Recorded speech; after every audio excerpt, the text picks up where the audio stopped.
nation born again, from Cyrus the Great to its now lost sense of identity. Iran is in a battle for modernity and self-identification. How has a nation once enriched with culture and identity long before the modern world, now again in a need to rebuild itself?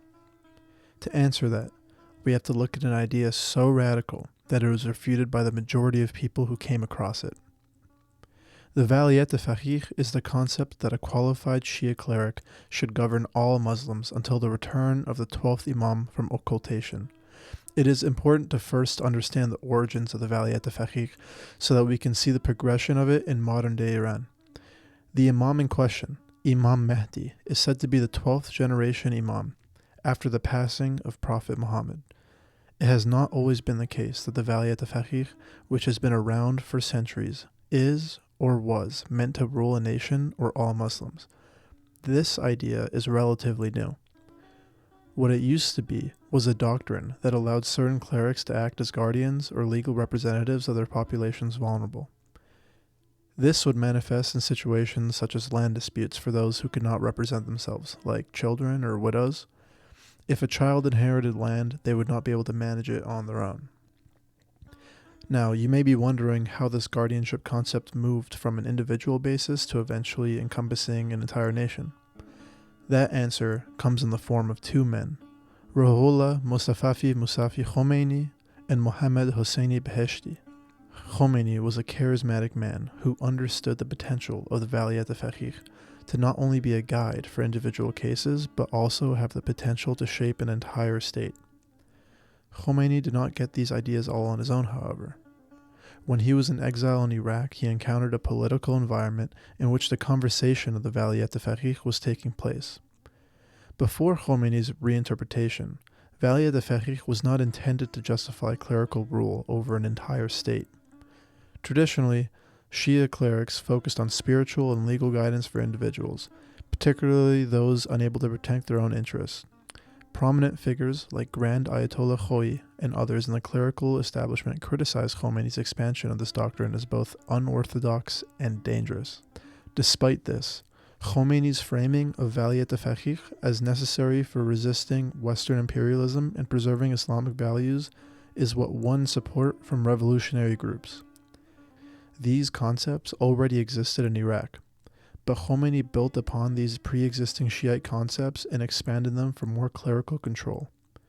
These influenced his later influential lectures and writings that emphasized the importance of this concept as vital for the preservation of the moral and spiritual integrity of Islam, and one in which he finally argued that a divinely appointed clerical leader should head the state.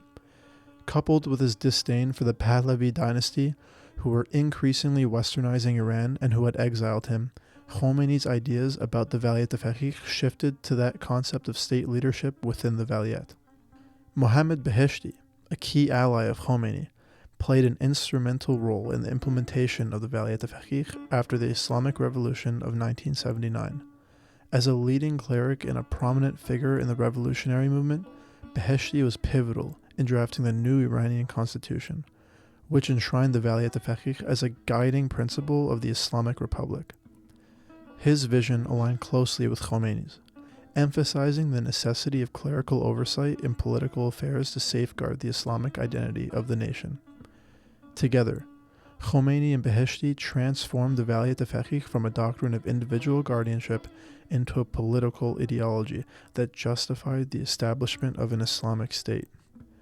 Not only did this change the governance of Iran, but it changed the role of the clergy in society through a new order of state unified with religious authority. The Islamic Republic that emerged from this transformation has struggled to balance its religious foundations with the demands of modernization. On one hand, it has achieved notable advancements in technology and infrastructure, presenting these as evidence of Islamic governance's compatibility with progress. On the other, its strict adherence to religious law has created significant tension within its population, particularly among urban youth and women, who increasingly seek greater personal freedoms. These contradictions underscore the dual identity of the Islamic Republic, where the vision of an Islamic state often clashes with the reality of a rapidly modernizing society. To understand what modernization in current Iran looks like, we first need to look at Iran's history. Persia, as it was known, was home to many different dynasties, many of whom were Zoroastrian, a religion centered around the dualistic battle between good and evil with an emphasis on moral responsibility. Many of the empires, however, did not enforce religion on their population. They allowed for freedom of religious expression. This act extended beyond just religion as well. As the empire expanded its reigns, they allowed those they conquered to continue with their culture and language, and even installed satraps, or governors, of that land for continuity and as a message of peace. The goal of these empires, such as the Achaemenid, Parthian, and Sasanian empires, was not to spread religious ideology, but more for state building and protection purposes. There was a clear distinction between state and religion. Fast forwarding to the Pahlavi dynasty, we can see a push for secular modernization. This would reduce the power of the clergy and ultimately push Iran towards a more Western ideology. Reza Shah, for instance, made secular reforms such as the removal of Islamic influence on education and law. However, and more importantly, they emphasized Iran's pre-Islamic history and tried to foster a national identity based on Persian culture rather than its Islamic heritage. This upset Khomeini and many of the clerics, and ultimately led to the revolution of 1979 that saw the overthrowing of the Pahlavi dynasty. It is important to highlight the importance of Western ideology and where Iran is today. This was Khomeini's biggest ally in taking control of Iran. The people of Iran had just seen what Western influence could do after the results of the 1953 coup d'etat, where nationalist President Mohammad Mossadegh was overthrown and Mohammad Reza Pahlavi gained even more influence through reforms giving the king the majority rule of Iran. Mossadegh is an important figure since he was campaigning nationalist ideals for the prosperity of Iranians, and not to sell out to Western influence like the Shah was put in place to do. This is increasingly evident with the Shah's regime pushing for more westernized reforms, known as the White Revolution. This was a difficult time for Iranians. Economically, they were promised great prosperity from Mossadegh, only for him to be upended by the Shah and the West. Many of the land reforms produced by the White Revolution failed because peasants who were given the land did not know what to do with their newly acquired land. It is clear why there was a momentum for Khomeini to take advantage of. In the end, the Shah started threatening higher oil prices for Western countries, and the next thing you know, he was taken out of power a year later. Although it was debated, some argue that the Shah's ambitions, especially with his later attitudes towards nationalism, led to the tensions that ended in his upheaval. The message in the 1979 revolution by the clergy, namely Khomeini, was very similar to the message spouted by the very popular Nationalist Party leader Mohammad Mossadegh. Iran needed to work for Iran. Khomeini promised prosperity for all, free bread and oil to whoever would listen. He was in France under protection as a high-risk person in exile. This is ultimately where he was when he led the revolution. Interestingly enough, France has laws against exiles engaging in overly political activities. All the while, Khomeini led a revolution. Nonetheless, Khomeini rode the wave of an already popular movement started by Mossadegh, and with the help of the Tudeh party, also known as the Communist Party of Iran, he was successful.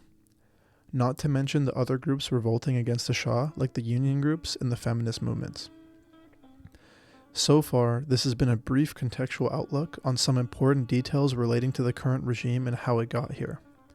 Now that it is here, we need to look at what a modern Iran in the context of its Islamic state could or should look like. Does Islam even fit in the same page? Does Islam even fit in the same image of a modern Iran, or does it need to go completely? Is it possible to keep an Islamic state while still being modernist and fulfilling the demands and needs of the Iranian people? As we looked at already, the White Revolution was a series of reforms in the wake of the 1953 coup d'etat, where Reza Shah aimed to modernize and urbanize Iran. There were some key issues with this, especially in public perception. This was right after the nationalist movement, headed by Mohammad Mossadegh, and it was at its height of popularity. The Shah was essentially placed in power by foreign actors and had the constitution rewritten to give the Shah more power on day-to-day operations. To clarify, The Shah was just placed in an environment where he effectively overthrew Iran's most popular leader at the time who promised prosperity for them, to then turn around and start making reforms that reflect Western values. Modernization is not bad at all, especially considering the progress made for women in Iran as an example. It comes at a time when the people of Iran already believed the West was interfering way too much in its daily affairs. Now, why is this important? We need to understand if the later momentum of Khomeini had more to do with religion or his anti-American stance and essential piggybacking off the wave of the national movement, cut short by Western influence. So the question begs, was the Iranian population against modernization, or were they against the idea of Western influence based on the interference already established by the West in Iran? This does not have to be mutually exclusive, but in the context of Islam, it is an important distinction to make. If Khomeini had not been preaching Islam as the only way to prosperity for the Iranian state, would he have still experienced the same success? It is certainly possible, since the Iranian Revolution did not only consist of the Hausa students, headed by Khomeini, but it consisted of trade unions, feminists, and the like. It just so happened that Khomeini was the most organized of these factions, and ultimately was able to take over the state after the revolution. So, is Iranian modernity really one of Islam, or is it one of a nationalist identity? There's a theme here in answering these questions. It's that it leads to more questions. Part of that is the modern history of Iran is very complicated. To answer one question, you need to look at multiple factors and multiple interpretations of those factors, especially when looking at Islam in Iran. Was it successful because of people's religiosity, or is there a spurious relationship somewhere in the mix? A key component in the question of Iranian modernity comes from the Green Movement, where the Iranian public was upset over a presidential election that controversially saw Mahmoud Ahmadinejad winning. They did not believe the elections to be democratic and fair. So they took to the street chanting things such as "Rey man kojast," meaning "where is my vote?" The candidate who lost, Hossein Mousavi, was seen as a reformist who could actually make real meaningful change. His campaign ran on political freedom, human rights, freedom of expression, women's rights, and much, much more. This was a time when the people, particularly the young and the middle class, had hope. He wanted to build a democratic society that was compatible with Islam, where Islam was respected and not a justification for authoritarian rule. With its popularity, we should be able to surmise that modernity in Iran looks much like Mousavi's campaign, except there is also the perspective that it was the best option in a limited selection. That selection is limited to having a framework built around Islam no matter what. That being said, there is an Islamic and specifically Shia framework to the Green Movement as a whole. The protesters utilized Shia elements in their slogans and symbols to make their points. For instance, they reference Imam Hussein, who himself fought against oppression and tyranny. This was about the events that transpired in Karbala, where Imam Hussein's forces, a very small group of around 72, went against Yazid I, the Umayyad Caliph. Much like the Green Movement, Imam Hussein fought this battle as a decree of resistance to a deviation of Islam that was oppressive, unjust, and corrupt. He eventually became a martyr, and in this case, one that represented the fight for truth, justice, and faith. This event aligns very well with the goal of the Green Movement, and as such was well utilized in the movement and its messaging. Iranian philosopher and thinker Abdul Karim Soroush saw the Green Movement as an expression of the people's will to have an interpretation of Islam that embraces freedom, justice, and personal agency. He echoes many of the same sentiments as Mousavi's campaign. Soroush has this idea of religious democracy where religion can coexist with democratic ideals. A world where religious authority does not mean political authority. This ties back to the conversation of the Valiyat Faqih. This outlook essentially wants to revert back to the previous version of the Valiyat Faqih. He believes that religion should be a personal experience and separate from clerical authority. He essentially wants reforms that allow Iran to remain culturally and religiously Islamic but in a democratic framework. This begs the question, however, are Iranians a people who have a high level of religiosity in the first place? What does it mean for a nation such as Iran to even be culturally Islamic, considering its great history had nothing to do with Islam till the Arab conquests? we have to look at Iranian religiosity as a whole to determine if an Islamic democratic framework even fits into a modernized version of Iran. A good place to look is at Iranians who immigrate, specifically to the United States in this case, where we can examine their religiosity levels and religious identification in general. Iranian Muslims who immigrate tend to lose their religiosity, and many experience a loss in ethnic identification. This is the level of association or relationship one has with their ethnic group. There are some factors that can be talked about here besides simply losing an interest in Islam. Transitioning from being a majority in Iran to a minority in America comes with its challenges.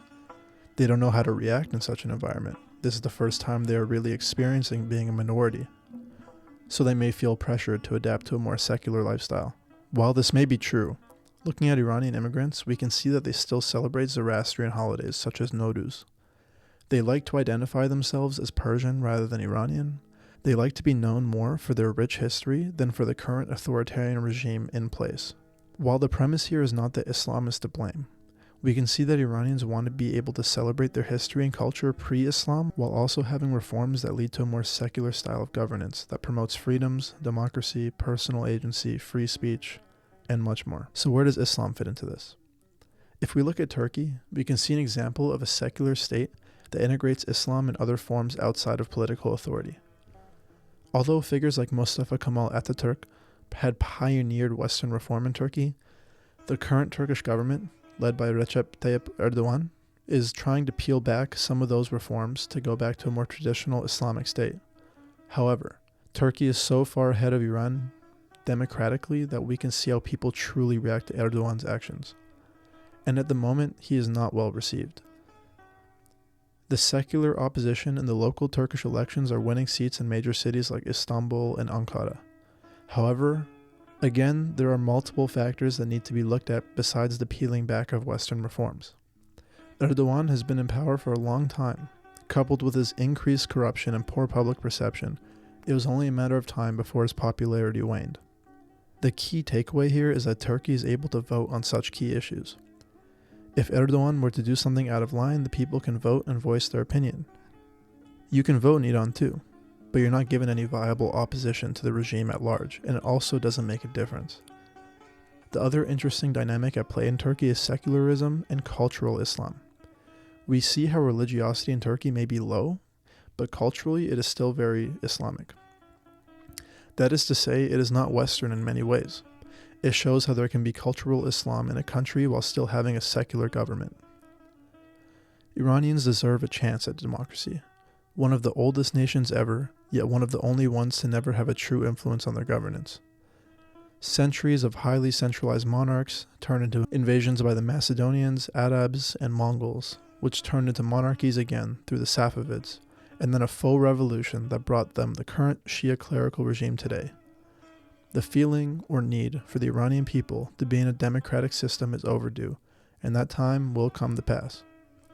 Democratic values are looked at as important in Iran now and more than ever due to the issue of gender equality. Especially with the most recent Mahsa Amini protests, there is clearly a strong will to have equality for women in Iran, a movement that has changed over the years from the feminist groups in the 1979 revolution to Zahra Rahnavard and now Mahsa Amini. Zahra was a prominent figure in the Green Movement, the wife of incumbent presidential candidate Hossein Mousavi. She took the spotlight, joining in on Mousavi's presidential campaign and garnering the attention of millions of young women in Iran. Zahra had been arguing for women's rights within an Islamic framework, and in her calls for protests made sure God was acknowledged as great. This was a movement that was clearly well received as she swayed many female voters. She was eventually placed on house arrest and her voice died down. But with the events that transpired with Mahsa Amini, we saw a violent outburst of these same ideas that Zahra had thought of. However, this time, the people of Iran are in a very different mind. The calls for secularization and an end to Islam's influence on the government in Iran were loud. There was little to no inclusion of Shia elements in this movement as compared to the Green Movement. One was the result of a rigged election. The other was the boiling point of decades of government overreach, corruption, brutality, and finally murder. This time around, the movement was not tied to a figure such as Mousavi, who was Muslim and argued for Islamic solutions to democracy. Instead, this was a globalized movement that spread across religion and creed. The message was diverse and inclusive, yet simple. The regime needs to go. Modernity in Iran is an Iran that is not controlled by clerics, where one supreme leader does not have total control, and people are free to practice religion how they want to. For Iran and Islam to experience modernity in Iran, there needs to be a complete separation of Islam and state. Over time, the wounds will heal and Islam can still be prominent in Iran. However, thanks to Mahsa Amini and the current simmering tension in Iran ever since, the message is very, very clear. Women, life, freedom.